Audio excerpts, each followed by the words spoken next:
just for you. It's the D Shabach Show. Why you stuck on 25? We reporting live from the phone, just to let you know that it's the D Shabach Show.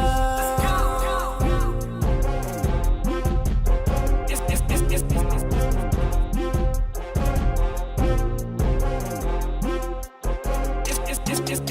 Shabach Show.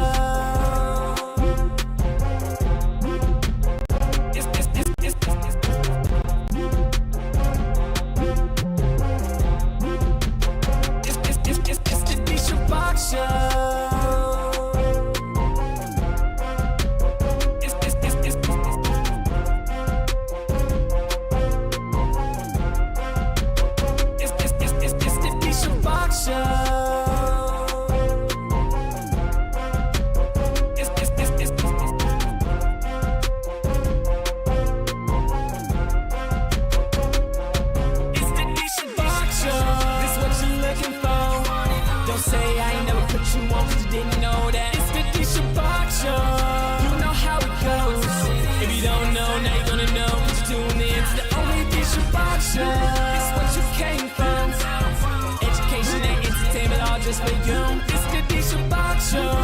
Why you stuck on 25? We reporting live from the phone, just to let you know that it's the D Shabach Show. It's the D Shabach Show.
Just for you, it's the D Shabach Show. Why you stuck on 25? We reporting live from the phone, just to let you know that it's the D Shabach Show.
Just for you, it's the D Shabach Show.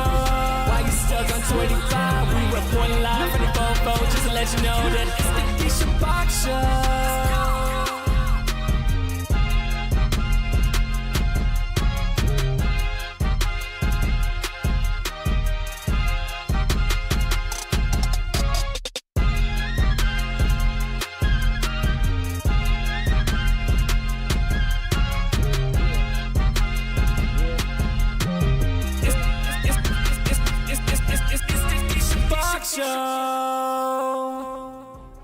What's good, people? What's good, people? What's good, people? It is your man D Shabach. It's the host with the most. It's the Gemini with the vibes.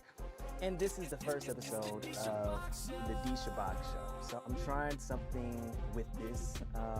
Typically, when I was doing my podcast with my previous channel, I would record it. So my cameras and everything would be set up to record. Then I go back and edit it. So this is a brand new experience for me, having to do a lot of these things live. So as these episodes go on, it will get better. Eventually, I'm going to have a TikTok live connected to the main feed live that is coming from Twitch and YouTube, so it's all connected. It's all one professional experience. So yeah, so this is me in real time trying to do and be and do this show. Apparently I have to go live on TikTok at least 2 more times where I can do the professional setup, so that's going to be soon to come. But this is the D Shabach Show. For those of y'all who do not know me, my name is Darrell Lewis Shabach Gitron II. My first name comes from my father. He is Darrell. My second name or first middle name comes from my grandfather. His name was Lewis.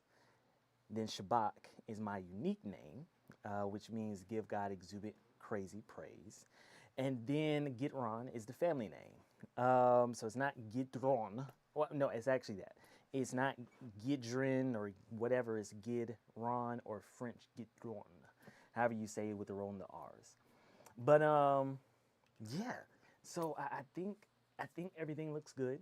I'm just checking in real time how things look on the streaming and everything. Everything looks good. Yeah, everything looks good. So hopefully, you're able to hear me well. We'll know more as the episode continues. But I am feeling interesting. Today is Monday, February the 23rd. And so, last weekend was Valentine's weekend. And I'll be honest with you, I was kind of in a rut. I thought I was going to do good. And then certain things happened that kind of triggered me. There was one girl that I was talking to, and that ended up kind of falling through. Excuse me. I kind of briefly talked about it on my social media.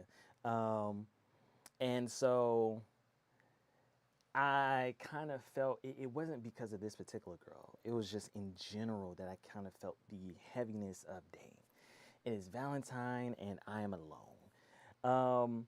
And it's a new thing for me. If I'm being transparent, I've been single officially for about 2 months now, and it's been interesting. So even doing this has been a lot to have to push through to try to show up. I made a previous post on social media how oftentimes I will be trying to start to do something, right? So I'm trying to get this remote to work. But then it's not the battery, it's the sensor. Then it's not the sensor, it's something. And that can be emotional. It can weigh you down emotionally because you're just trying to make it. You're just trying to survive. You're just trying to do. You're just trying to be. You're just trying to show up. And one thing after another keeps happening. And so that's what I was kind of dealing with the past month of trying to set all this up for streaming, set up things for my content, set up a system more than just taking out my phone to record. Some people's content is based upon that, and I do that sometimes, but I like to use my professional setup. I am a digital media specialist. I'm a photographer. I'm a videographer. I'm a camera person. I'm an editor. I do all these things. And so where for you or for somebody else, they may be like, all right, I'm going to just put up my little camera, my little light. For me, I'm like, no, I want to use my professional cameras, my setup, all these different things. So, yeah. So basically, because of all of that, the emotions of trying to work, the emotions of trying to work out your love life, it has been heavy. And man, it's something that, I could not make it through if it wasn't for therapy. Therapy has been a tremendous help. Actually, I got a rescheduled therapy appointment for this coming weekend. I'm supposed to have a session last weekend, but it was just so many things going on in a day. And I really want to take this time to encourage people, go to therapy. please, please, please, for the love of God, go to therapy. You cannot be your own therapist. There's so many things that you cannot unpack on your own. There's so many things that once you talk it out with somebody that you're able to figure out. Too many people think they got it figured out in their own head. Even religion, right? Whether Christian like myself, Muslim, whatever, your religion cannot help you as much as a therapist can help you, right? Because what happens, especially in Christianity, they'd be like, oh, you just got to pray, just got to pray. Okay, prayer without works is dead. You got to go to the therapist who's going to be able to hear your story, hear your situation, and point out what you need to do better, differently, or whatever it may be. So I love therapy. Therapy has been a wonderful thing to help me deconstruct and also reconstruct. Because too many people do that. You deconstruct everything, but you're not reconstructing anything. So you're not reconstructing love. You're not reconstructing patience, joy, the fruits of the Spirit. All you're doing is just deconstructing everything. But what are you building? And unconsciously, you're building something. You'll prefer to be conscious about what you're building instead of allowing nature and just things to naturally build it for you. So with this whole format, this whole show I was supposed to start January 1st, but then dealing with the emotional breakup. Then I was like, all right, cool, February 1st. And now I'm dealing with hardware and software issues and trying to set things up. And so we're basically almost March 1st, in the last week of February, and I am just getting started officially for real with all this. And so, what's up, people? And so it has been a whirlwind. And so I'm just trying to take it day by day. Even with doing this by myself. The last time I did podcasts, I had co-host and people, I had a producer, and now I'm having to do all this by myself. If you're looking at this on Twitch and YouTube, you see how I got the timers and I got different things going to be popping up just to be able to help me stay on track. As time goes on, you're going to see some upgrades, see some shifts. So hopefully y'all stay tuned. One of the things about this type of content is it's always up and down. 1 minute you're going to have 5 people in the chat. Next minute you're going to have 500 people. And, it's what comes with the territory. But I'm just trying to start. This is also helping me become more comfortable in front of the camera live. Like I said, I grew up where everything was recorded. So I at least had time enough to mess up and restart, chop, edit together. This is live in your face. People are just like, hey. I'm like, hi. You can see me. You can hear me. Okay. All right. But yeah, so I got about a minute and a half more with this intro. I hope that y'all like the show. I hope that y'all like where I'm going with the show. I want it to be a show that represents who I am. It's not a niche or a niche show. This is a show that's going to talk about and highlight a lot of different things, from social and political commentary to topics that are online that we need to be having in a more productive and positive way. Also having some fun. Listen, if you're not having fun, why are you living? Well, listen, life should be about having fun. And that's what we are trying to make this about having fun. So I definitely will be having guests and people to come onto the show. I'm gonna also start doing some other streaming where reacting to some reality shows or showing you more of my music that hopefully I'll be putting out. I'm trying to build it up, so hopefully I'll be able to put out some music by the spring. So we'll see with that. But as I got 15 more seconds, I feel good. I am starting. That has been the biggest challenge, is to start. To start has been one of the biggest challenge. What's up, Jay? How you been, man?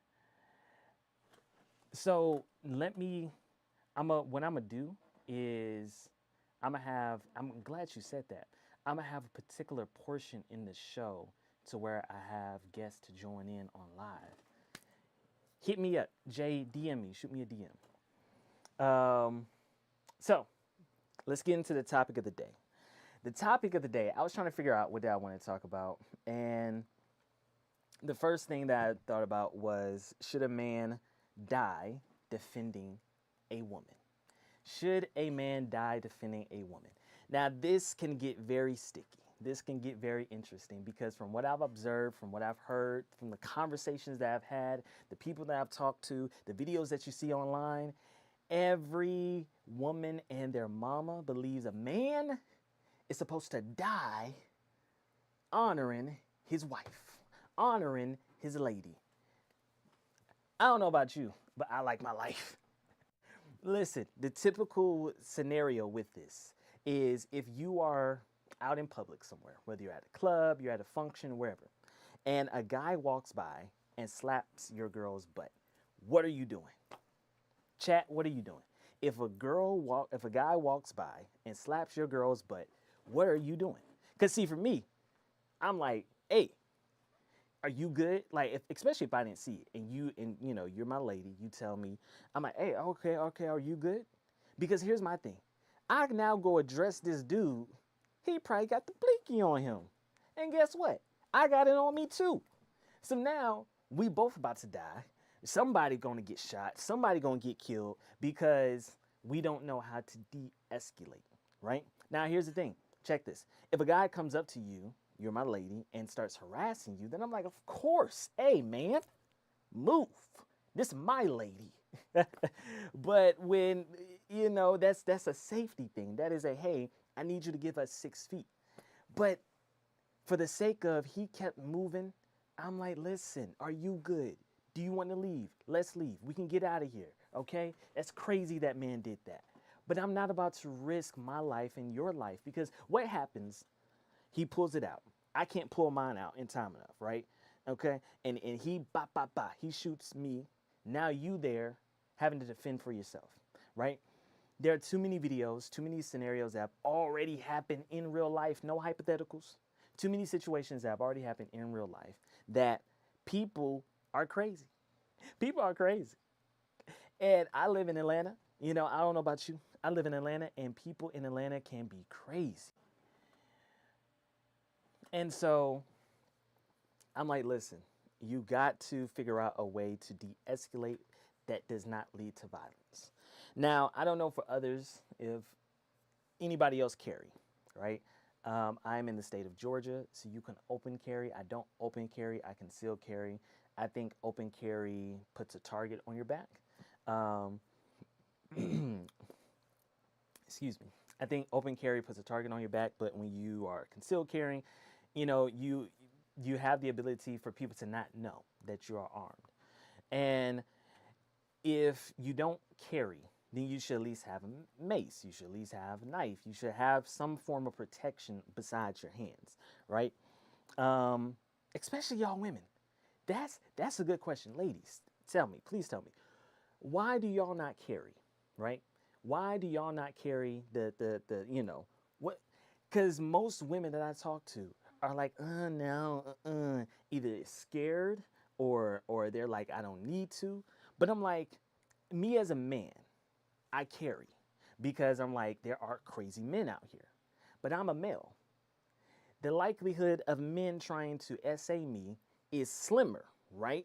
Versus men who are trying to SA women is higher, right? So I'm like, wouldn't you want to carry? And then women, y'all be like, well, I got my mace.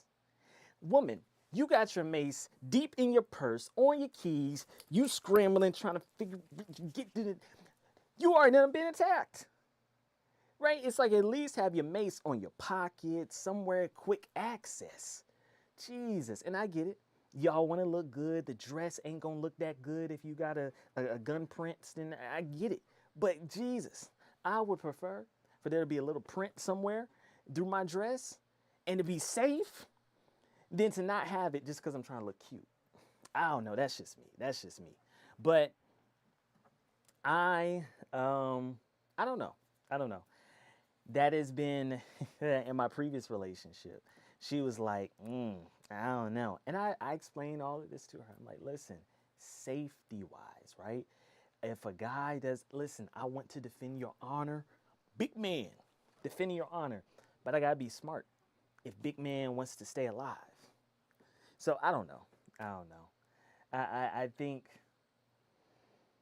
I know what it is. It's the movies and it's the shows. Ever since we were little kids, these movies and shows would tell us these things of, oh yeah, a man will die for your honor. You'll see all these Disney movies and Disney shows where the man is going to war over this lady, right? We even saw it in Shrek. Shrek, he went and got Princess Fiona. And it teaches you that men will lay down their life for you. Should men do that? Yes, when there is no other option. So, for instance, if I hear a banging downstairs, it's the middle of the night, we upstairs sleep, of course I'm gonna go down. I'll be like, all right, what's up? What we got going on? Now, granted, if you're smart, fellas and ladies, you will have cameras in your house. So instead of you having to go downstairs to see what's happening, you can at least look on the camera so you know what you're about to go down, go into. But if I hear something, of course I'm gonna defend us. If, like I said, if a dude is trying to escalate a situation, he's making you uncomfortable, of course I'm gonna defend you. But it's that particular scenario that all women tend to have in their head. And they're like, heck yeah, my man gonna defend me. He gonna die by me. I would prefer to die beside you when we old, not while we young and we dying on the street somewhere bleeding out cause these young guys, they be doing a little too much. I'm trying not to say YNs, these young guys, they be doing too much sometimes. I just saw a video the other day. A 12-year-old had pointed a gun at a group of ladies who was in a restaurant. I don't know what the altercation was before this, but supposedly he was 12 and he pulled out a gun and pointed towards them. Luckily, he didn't shoot them, but he pointed towards them. And I'm like, and you want me to, I don't know. But I should have had some more talking points because I'm thinking about this as I'm going along, but I also kind of want to, not seem like I'm just, I don't know, what's the word, rambling. Why is it, I think this also is a community thing as well, especially in the Black community, right? That's what I'm talking about. I don't know if in other communities they have these same type of conversations, but what I do know, in the Black community, women tend to feel more protected by the thug type dudes, the rough type dudes. And it's not true that those dudes are going to protect you more. It's that I've seen that women feel more protected by them. And I wonder why. And I'm even trying to use my words wisely here because I have seen, or from what I've heard, that women have a draw where there's a taller guy, right? A more aggressive guy because of survival skills, and you want to know that your man is going to keep you safe.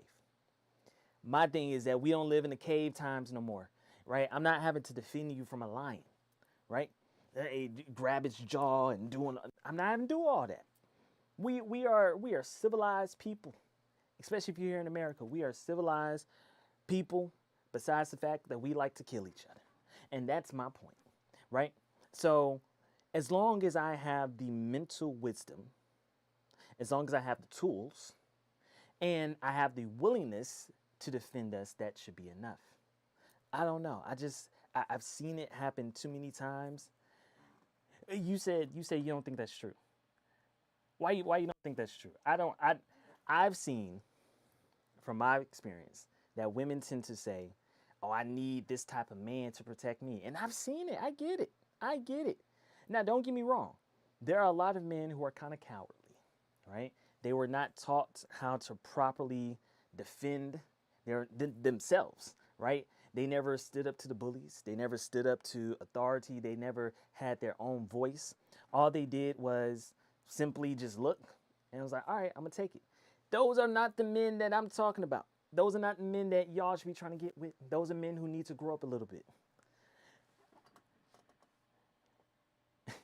Rub-a-dub love, you are hilarious. First of all, that name is hilarious. But I do believe it does depend on the woman. Now, the age, I want to say it's the age as well. But the thing is, it'll be grown women sometimes. and they're well into their 30s, well into their 40s, who's saying the same thing.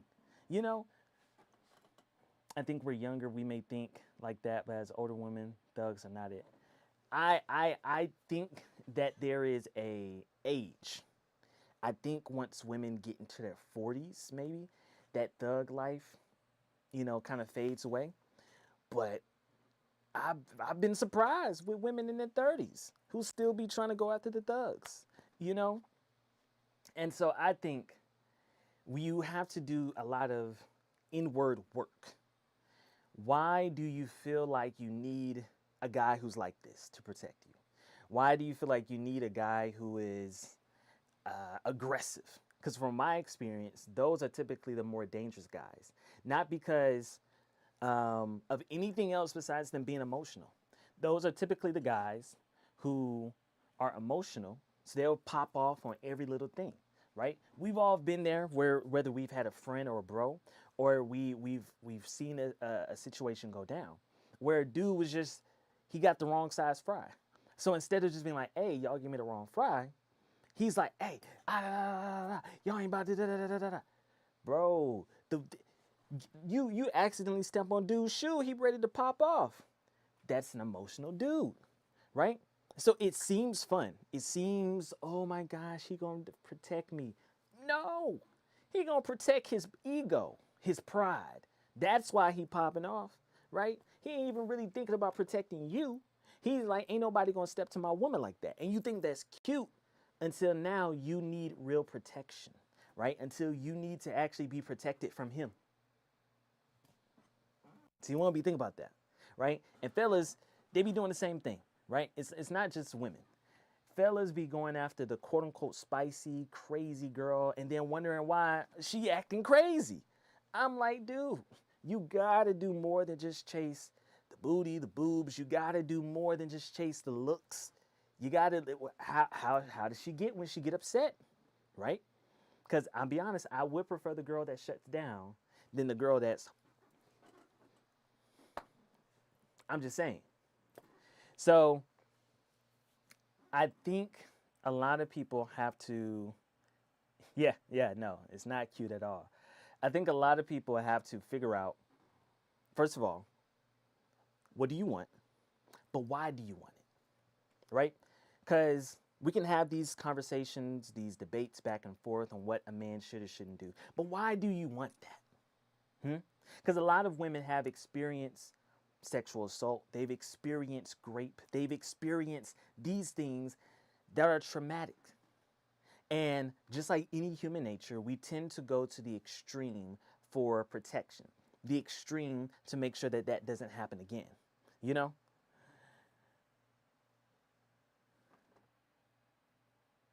Yes, definitely need a mature and emotional, intelligent man. A lot of people, they go to the extreme with their traumas. So maybe as a young girl, you was essayed. You got to be careful with the words that you say when you're streaming and stuff. But when you was younger, maybe you was essayed, and you felt like you can't protect yourself, so you need a man to protect you. For some women, it's the exact opposite. They feel like they were hurt by men, so they got to protect themselves. And these are the reasons why like I said in the beginning, this is why we have to go to therapy. Because what happens is you just create a rabbit hole. You dig yourself deeper into the grave because you're not dealing with your traumas, dealing with your issues, right? So now you're having to project your issues and your emotions onto other people, whether it's your friends, your family, or a significant other. And a lot of men do this as well. A lot of men do not tap in. A lot of men do not actually go to therapy. A lot of men keep it inward because that's what society tells us to do. We're zesty for having an opinion, right? We are emotional because we're sad. Like, goodness gracious, my grandparents just died. I can't cry. Or it was a sad movie. Dang, right? Should men be more emotionally, have emotional strength in moments of crisis? Absolutely. But now the crisis, we good, everything's good. Can I debrief? Can I let out a tear? And so it's the same for women.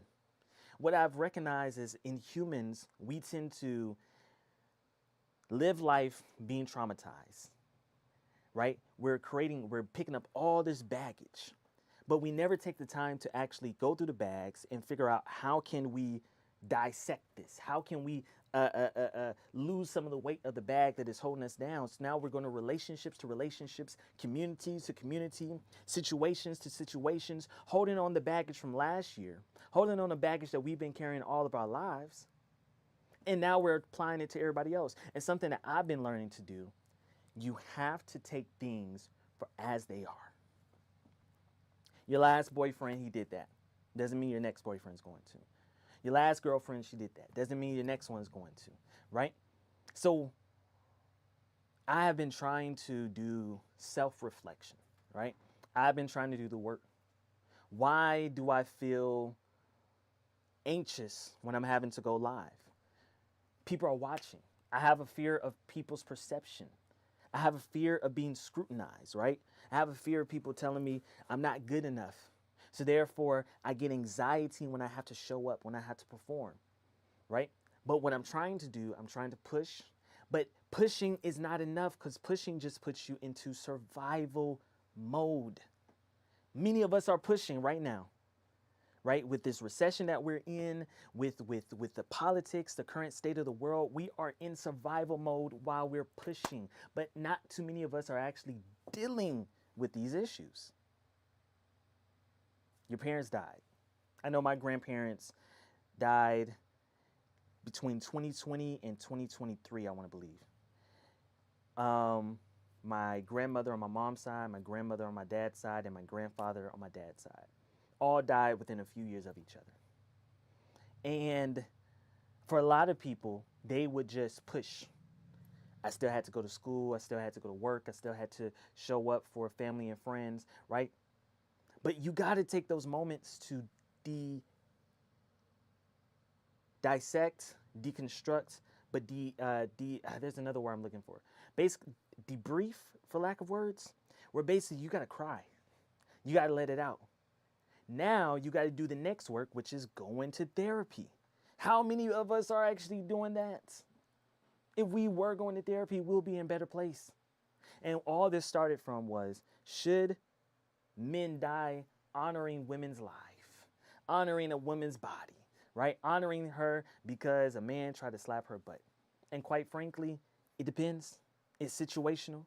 But what I would say this, before you try to involve anybody else into a dangerous situation, into something that could be traumatic, or something that is causing them to put their head on the line, ask yourself why. I think a lot of men and a lot of women are not asking themselves why enough. Why do I feel like this person should do this? Because quite frankly, a lot of us are living for the little boy, the little girl that is in us. We're scared. We don't know what to do. I thought that as getting older, you will figure this stuff out. I don't know what to do. But what I do know to do is to use my trauma as a weapon so nobody can hurt me like that again. And so sometimes we also put that trauma onto other people. So ladies, I don't know. I got 30 more seconds on this topic. I would love to hear y'all feedback. Like, why, ladies? I'm clip this up. Ladies, why do you feel like a man has to be willing to die for you to be protected, for you to feel safe? When there are a lot of men who are wise, right? They'll just make sure to not put themselves in certain situations. But why does it seem like no matter the lifestyle of a woman, she's like, you gotta be willing to fight, throw some hands. But anyway, as we come to the wrap of this segment, I wish on TikTok y'all was able to see what Twitch and YouTube, which if you are watching on TikTok, tap into Twitch and onto YouTube. Soon I'm gonna be coming over here, but on Twitch and YouTube it's a little bit more professional setup and everything. Have I been getting gifts? See, I gotta get used to this stuff. It looks like I got 3 hearts. I don't know. Somebody's gonna have to teach me all this stuff. I feel like an old person, man. All right. Let's react to something funny. Let's react to something funny. I'm going to do.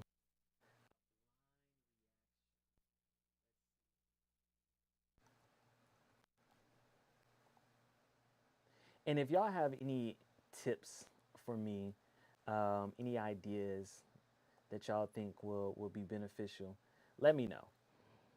But all right, let's see. For those of y'all who watching on TikTok, y'all wouldn't be able to see this part. Yo, what's good, my nigga? Spit something for me real quick, buddy. I paid you whooping gang league. I know you're not fighting over dance moves. No, my stuff, my bag and my sweater. I want the goat when I want. Where the fuck they go? He took it? You think he took it? It was mad people. What was in there? Not the niggas you be dancing with. No. That always be out here. Yeah. Them. Oh, what? The YNs? What was in there? It was sitting right there. What was in there? Huh? What was in there? My, What was in there? All right, nah, don't ever say pull over. Come here, I know. You probably had it. What was in there? I know the. I know. I got you, bro. Come here, bro. Come here, bro. Look, come here, bro. Call Come here. that Look. girl with the red suit. All right, I'm gonna call her right now. Wait up. Hold on, bro. I got you, bro. Don't worry. I'm gonna call her right now, though. Hold on. I'm gonna call her right now. I was not going for that. Yo, Iwaki. He told me to. Yo, what you want me to ask her? All right. Yo. Yeah, she on the phone. Where's my shit at? She said, "Fuck you." Well, where's the girl with that small 17-year-old girl? She with her. Where they at? She said they're on 34th Street. 34th Street. 30. Yo, why y'all on 34th? Yo, why the fuck y'all took my Yo, come on, we going to 34th. Come on. Right. Come on, right down here. You look like you jog. Come on. Yo, we coming down here right now. Come on, before they get on the train. Come on, bro. Come on. So the guy who's filming is on a scooter, and he making this man run.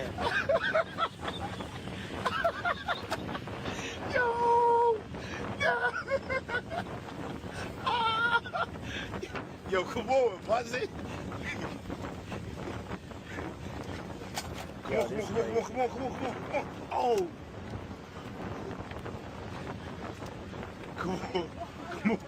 Come on, nigga. The fuck, nigga, before they get on the train. Don't get on the fucking nowhere. Yo, he said don't get on the train. That's my shit I got. Yo, come on. Get my shit. Yo, Nobody leaving my shit. he said don't leave, bro. Nobody. You hear him? He's slowing down. Come on, my nigga. Come on, bro. Come on, Buzzy. Yo, I hear the train. Come on. Outside. Listen, mental health is nothing to play about. Guys, mental health is nothing to play about. I swear, once you give black people some glasses with cameras on it, bro, the stuff that I be seeing, oh my God. How you gonna have, I have an electric scooter, right?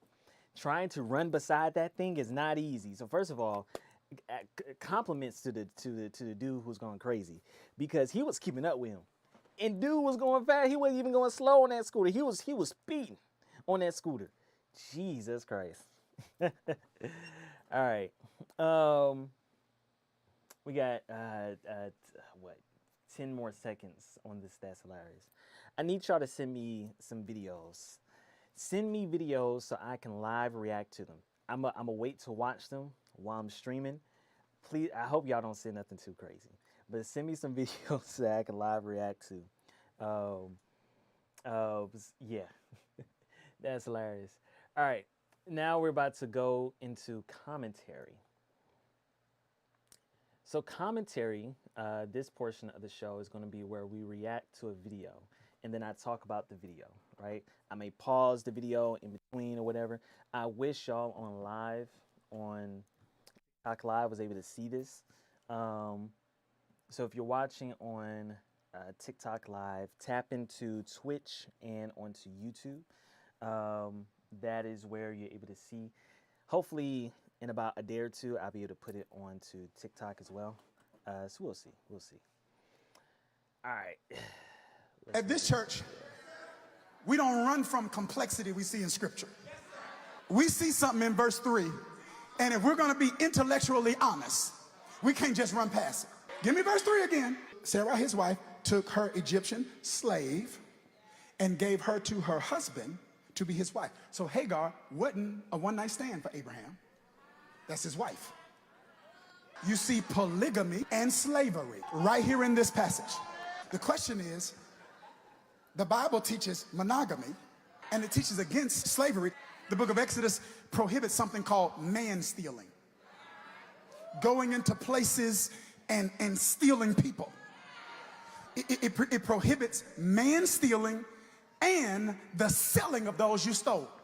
God's so anti this that there is a book of the Bible whose first few chapters are dedicated to how God literally liberates a people who've been enslaved. Moses leads Israel out of Egyptian slavery.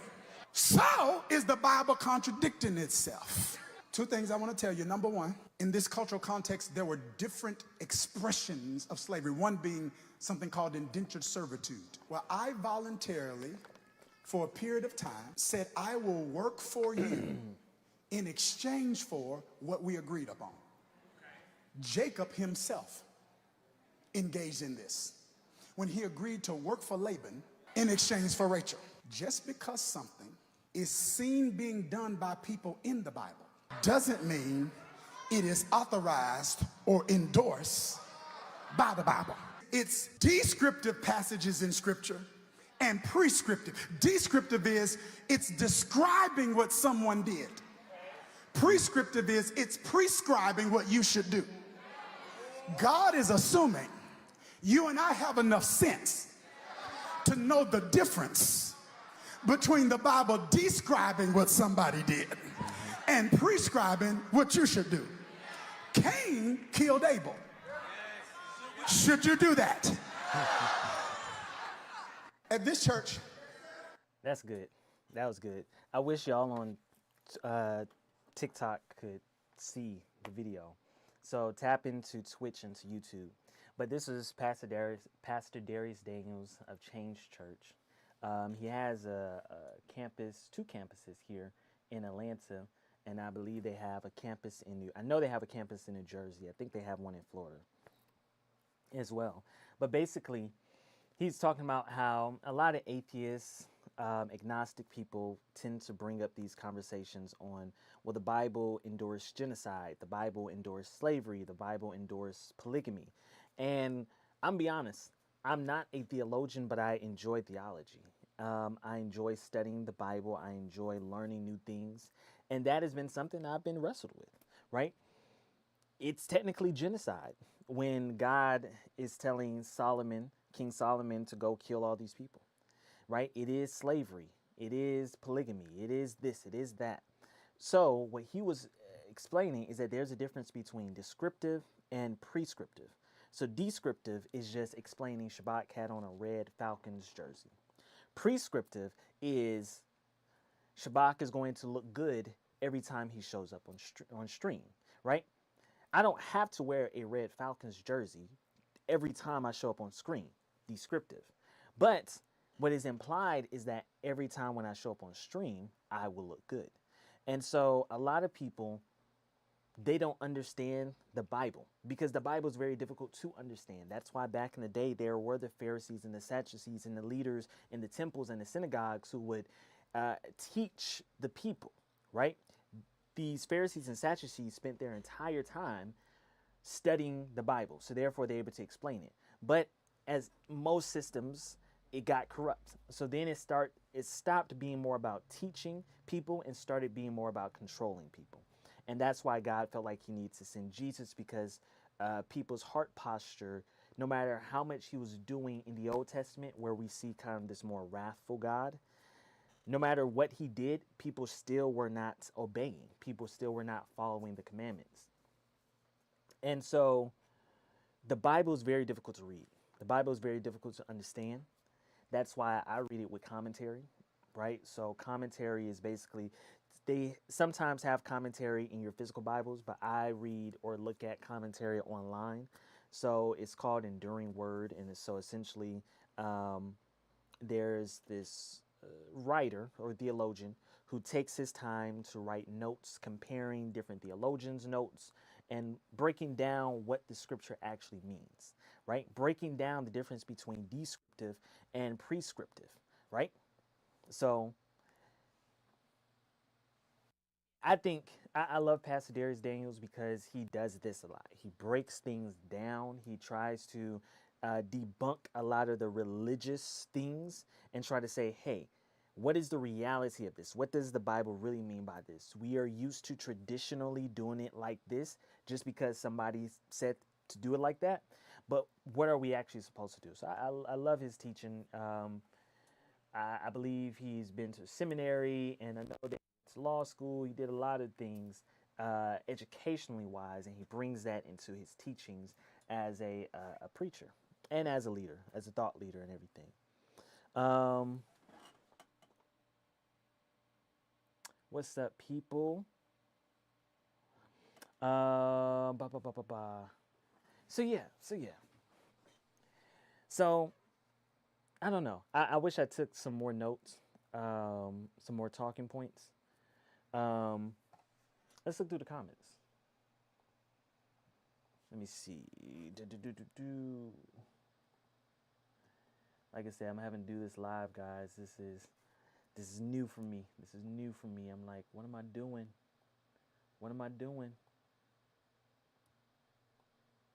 All right, here we go. And then we're going to bring that over.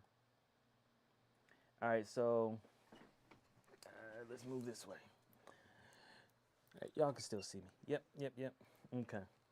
All right, so this comment says, I've told people this multiple times. The Bible literally describes the human conditions. Unless there is a direct commandment from God in the scripture, we should not assume that just because a person in the Bible did something that is divinely approved. Exactly. That's what I was saying. This person said, God is assuming you and I have enough sense to know the difference between the Bible describing what someone did and prescribing what you should do. Spoiler alert, God knows exactly how much or little sense we have. That is true. What does this one say? I'm on staff for music at my church, but this clip made me want to enroll in some seminary classes. Man, that's what I was saying. I thought about getting my master's. For those of y'all who don't know, I graduated back in August with my bachelor's in film and media studies. But dude, the way that Christians be online saying nonsense, I'm like, somebody gotta know what they talking about, you know. And even preachers who are doing the best with their theology, their opinions, their perspective, they're doing the best that they can, but there's a lot more that can be done, and a lot of lives are being ruined merely because we have the wrong theology. We don't have the right talking points. We don't actually read the Bible to really understand what it's really talking about. Let's see what else people have been saying. This generation loves a good AI pastor, LOL. This man is preaching truth and clarity, and there's that. Think, read, rehearse, and read again. That's true. So I don't know. What y'all think?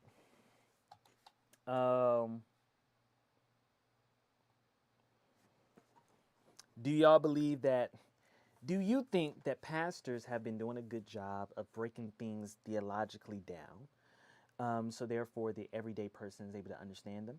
Or do you feel like pastors leave it up to their congregation to understand whatever they feel like is best? That is a very open-ended question, and I think it really honestly depends on the. There are some pastors who do a good job. Like I said, Pastor Darius Daniels. Another one is Mike Todd. I know a lot of y'all don't like Mike Todd, and I get it. He's not everyone's cup of tea.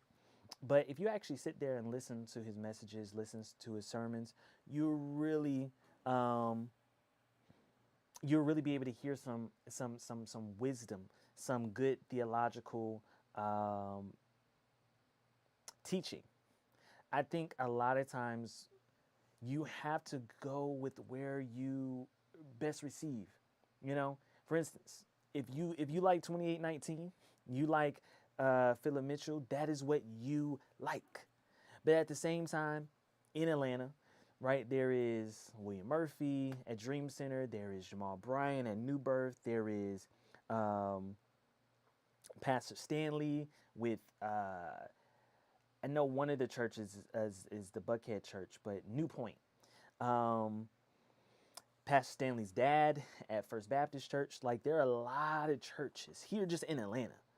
And it's up to you to go to the church that you best receive. I'll be honest with y'all, when y'all be using the excuse of, yeah, church as a whole, I'm like, there is a good church. There's a good church somewhere in your neighborhood. It's more than fine that you have been hurt by church people, that Christians have made you feel some type of way. But again, maybe this is the theme of the show today. Go to therapy, okay? Go to therapy, please. Because a good therapist is going to help you deconstruct. It's going to help you unpack. That's the word I was looking for earlier. It's going to help you unpack all of your emotions, everything that you've been negatively feeling. It's going to help you do that. But you have to be able to go to someone who knows better. And sometimes your pastor don't know better. Don't shoot the messenger. Sometimes your pastor does not know better. Okay? Sometimes your pastor is only equipped to do what God has given him the ability to do. And guess what? He ain't no therapist. Your pastor is not a therapist. Right? Your pastor may be a theologian, and even a lot of pastors, they will tell you they don't even study the Bible as much as somebody else, right? There's been several pastors who've been like, we have our apologist pastor over here, and then I'm your regular campus pastor. And I'm like, shouldn't you be, man? But get into churches like this. Pastor Darius Daniels is great because every time I've gone to his church, I'm learning. Go to a church that you are learning, right? So many people, for instance, so many people think that Mike Todd's illustrations are distracting. I'm like, for some people it is. I'll be honest with you. You're right. You're not wrong. For somebody, that illustration is distracting. And for someone like myself, it's not. In fact, the illustration is what's able to help me break it down. Now, what happens is that we get caught up in this idea of, well, if you need it broken down like that, then you're just not smart. You're just not intelligent. You don't know the word. Everyone knows the word differently. Everyone's going to apply it differently. Everyone is going to receive it differently. Everyone's going to interpret differently, right? So now it's up to us if we're going to be divisive and use this as yet another thing to divide, or are we going to be intentional with being like, you know what?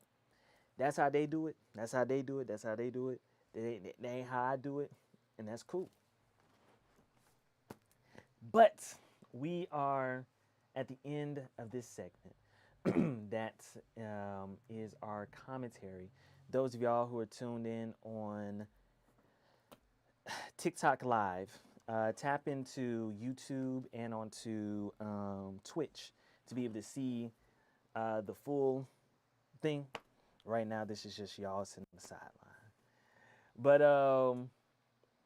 what do we have next? I think we have music. Yeah, I think for the last 10 minutes, I'm going to be letting y'all listen to a track. I think it's only fair to let's go over the theme song for the show. So if you are you've been tapped into the stream since the beginning of this episode, then you heard the theme song at the beginning. It's the Shabach Show. Done by yours truly, D. Shabach. Let's see. Hopefully this camera's working.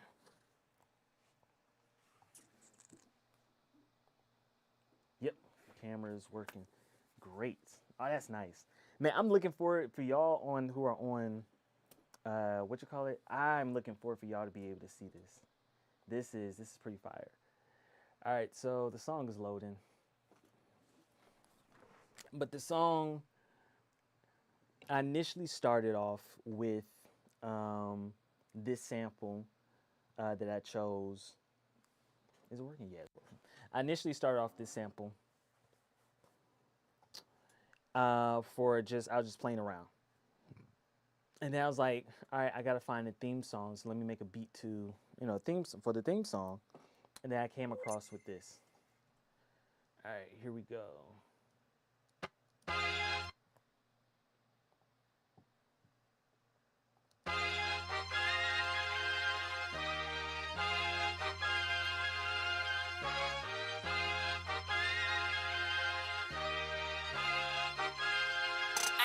It's the D Shabach Show. This what you looking for. Don't say I ain't never put you on, cause you didn't know that. It's the D Shabach Show. You know how it goes. If you don't know, now you're gonna know, cause you tune in to the only D Shabach Show.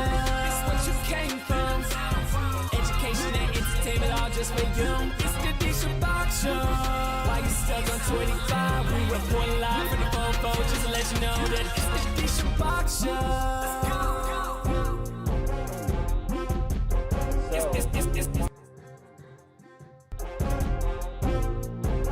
So essentially, what I started off with was this sample that I got off of Splice. Splice is beautiful. Take a listen to Splice. Splice has a lot of samples and presets that you're able to use, all royalty free, and etc. Let's see. So I start off with this sample.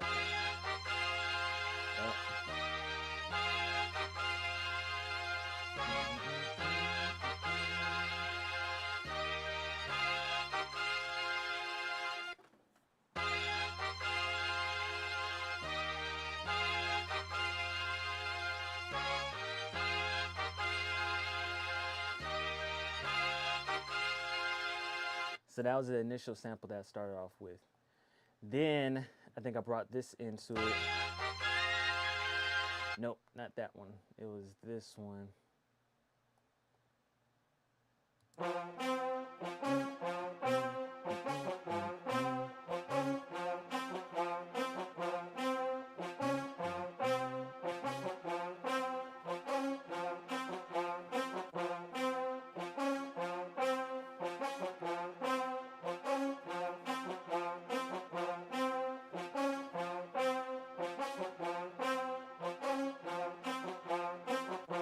So, putting those two together is this.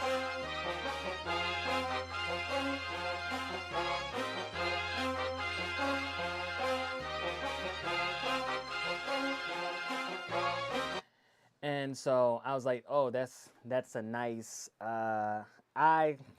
just for lack of words, I call it a sports theme, champion theme type beat, where it feels like you're about to go on the football field, on the basketball field, and you're about to conquer. So then I was like, all right, we gotta add a bass. So I was playing around with different basses, 808s, bass lines.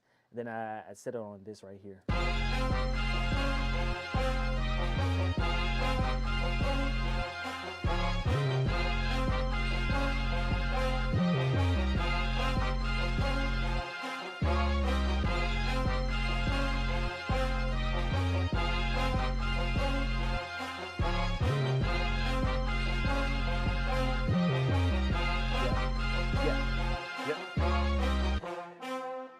So after I felt comfortable with the bass, then I was like, all right, let me make my own drums. So sometimes I use a mixture of making my own drums or using preset made drums. So I did a mixture of both. that kick? See? It's like a stump kick.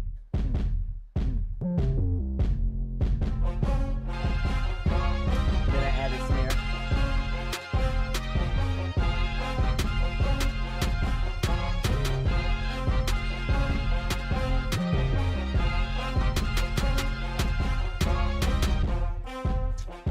So then we gotta add some hi-hats.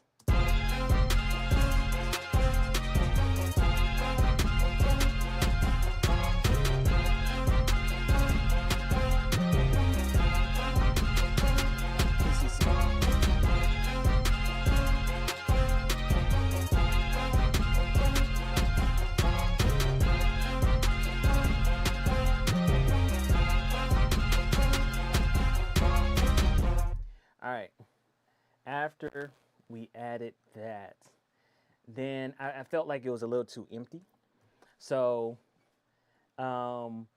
once I have, typically how I make my beats is I will start off with my main melody. So my main melody, like I told y'all from the beginning, was this main sample, that right there. So I'm like, this is good, let me build onto it. And so after I build out like my basics, getting the main melody, may get a second melody like I did with there, then I do my kicks, the snares, the hi-hats. That's then when I add, all right, let me add some interesting parts to it.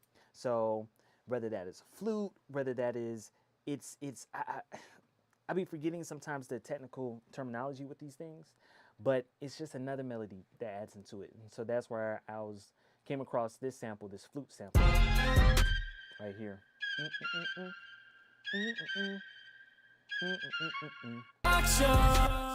So then,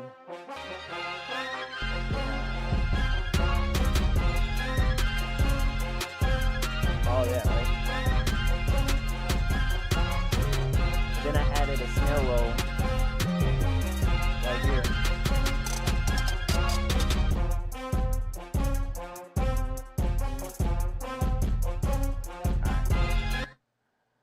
So that's pretty much the chorus. Oh yeah, this is another second melody thing that I added to it. Right here. It's like the slight things that you add. It's these slight things that you add that helps add to the sonic experience. Because when a beat is simple, then you have to do a lot with your voice, singing or rapping. And your voice is essentially an instrument into the whole song, right? That's why your flow matters, the cadence matters, the pitch matters. All of these things matter because it's just like an instrument. So you add a bunch of these different little things. That's why we started doing ad-libs, right? Yeah, who, mama, because it's an instrument. So I felt good with the chorus. And so that's then when I right now, all I have is the chorus. I'm working on the verses now. So I was trying to figure out something catchy. And so we landed on this. Or I. It's the D Shabach Show. This what you looking for. Don't say I ain't never put you on 'cause you didn't know that. It's the D Shabach Show. So when I did it initially, I said, it's the D Shabach Show. You know, it's the D Shabach Show. But I was like, it felt a little too empty. So I was like, it's the D Shabach Show. Dun, dun, dun, dun, dun, dun. And that's literally how you end up making a song. You end up making a song because you're like, ba ba ba ba da da da da da da da da. What am I doing? Da da da da da da da da da. I'm acting like an instrument. So when you're making a song, you just most of the times you just play around, ba ba ba da da, and you keep playing. That's why sometimes it's good to work on a song over the course of multiple days, because you have this one melody in your head. You go ahead and record it. You try to work on it, and then you may come back to the studio. You come back to the session, and you're like, ooh, we should add this. We should add that. We should take away this and take away that, right? So we got 15 more seconds. So essentially, I did this, and I was like, oh, all right, cool. Let me redo it like this. It's the D Shabach Show. This what you looking for. Don't say I ain't never put you on 'cause you didn't know that. It's the D Shabach Show. You know how it goes. If you don't know, now you're gonna know 'cause you tuned in to the only Shabach Show. It's what you came from. Education and entertainment all just for you. It's the D Shabach Show. While you stuck on 25, we reporting live for the fofo just to let you know that it's the D Shabach Show. So, I may break it down on the next, break it the rest of it down on the next episode. But I appreciate y'all. That is a wrap for today. I'm gonna get better as time goes on. I promise I'm gonna get better. But Monday, Wednesdays, and Fridays, tune in. I'm gonna be here. Okay.